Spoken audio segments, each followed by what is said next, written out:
জুলাই জাতীয় সনদ বাস্তবায়ন প্রক্রিয়া ও গণভোট ইস্যুতে রাজনৈতিক দলগুলোকেই আলোচনা করে ঐক্যবদ্ধভাবে সিদ্ধান্ত জানাতে এক সপ্তাহের আলটিমেটাম দিয়েছে অন্তর্বর্তী সরকার। রাজনৈতিক দলগুলো ব্যর্থ হলে সরকারি নিজেদের মতো করে সিদ্ধান্ত নেবে বলে জানিয়েছেন আইন উপদেষ্টা ডক্টর আসিফ নজরুল। গণভোট নিয়ে দলগুলোর মতভেদে উপদেষ্টা পরিষদের উদ্বেগের কথাও জানান তিনি।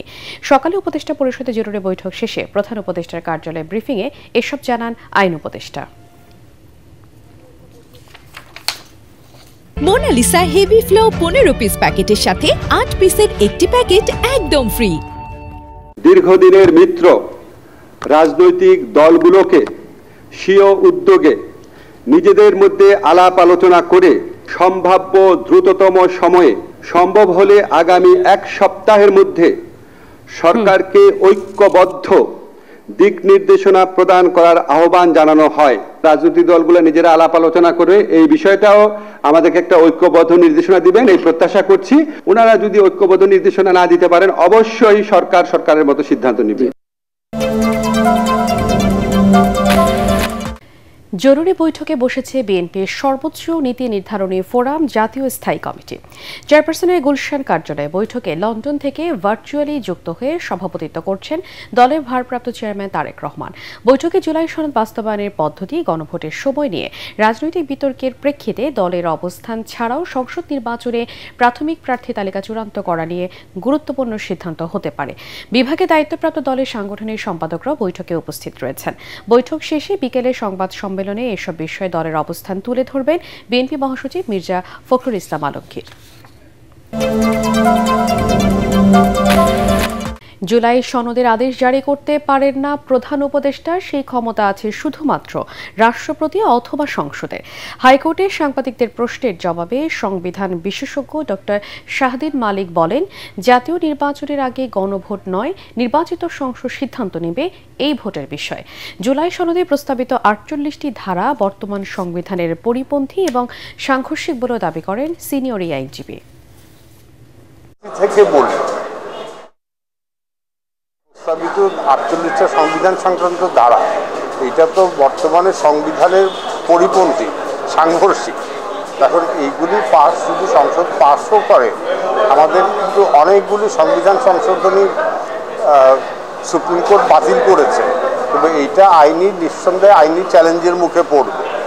অতএব এখন এই ক্ষেত্রে গণভোট নিয়ে গণভোট একসময় হয়তো আয়োজন করা যাবে, কিন্তু আগে গণভোট পরের সংসদ এটা হয় না। অতএব আগে সংসদ নির্বাচন হয়ে তাড়াতাড়ি তারপর সংসদ যদি পাস করে মনে করে এটা গণভোটে দেওয়া দরকার, তখন এটা গণভোটে যাবে। আর এই 48টা প্রস্তাবের উপরে গণভোট মানুষ কেমন করে বুঝে হ্যাঁ না বলবে, এটা তো সম্পূর্ণ অবাস্তব একটা প্রস্তাব।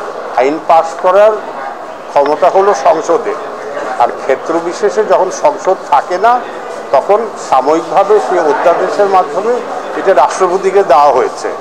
এখন প্রধান উপদেষ্টা তো প্রধানমন্ত্রীর মতো, অর্থাৎ নির্বাহী বিভাগের প্রধান বা প্রধানমন্ত্রী বা প্রধান উপদেষ্টা কখনো আইন পাস করতে পারে না।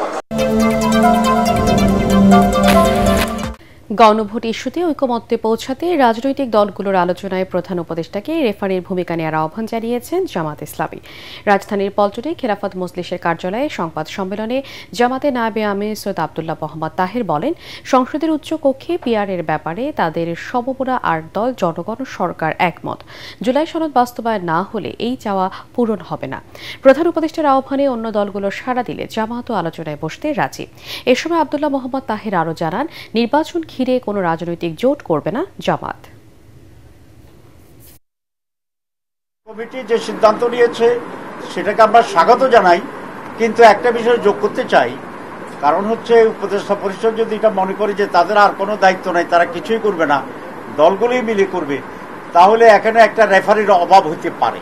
তো সেজন্য আমি বলছি আমরাও চেষ্টা করব উপদেষ্টা পরিষদের পক্ষ থেকে, বিশেষ করে চিফ অ্যাডভাইজার এখানে একটা রেফারির ভূমিকা পালন করবেন আগের মতো, এটা আমি আশা করব।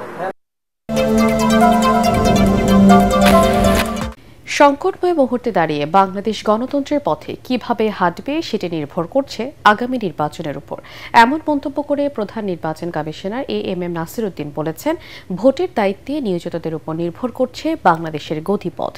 গণতন্ত্রের ধারা অব্যাহত রাখতে সুষ্ঠু ও সুন্দর নির্বাচন করতে সব বাহিনীর পাশাপাশি রাজনৈতিক দলগুলোর সহযোগিতা চেয়েছে সিএসি। ভোট কেন্দ্রে নিরাপত্তা নিয়ে আনসার ভিডিপির মহড়া ও মৌলিক প্রশিক্ষণ কার্যক্রম পরিদর্শন শেষে তিনি এসব কথা বলেন।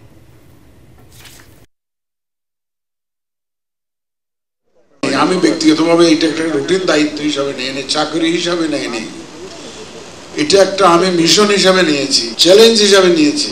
বিশেষ করে একটা ক্রিটিক্যাল অবস্থায় দেশ যখন রয়েছে, সাধারণভাবে গতানুগতিক পন্থায় যে ধরনের কাজ হয় তার বাইরে গিয়ে আমাদেরকে কাজ সমাধান করতে হবে।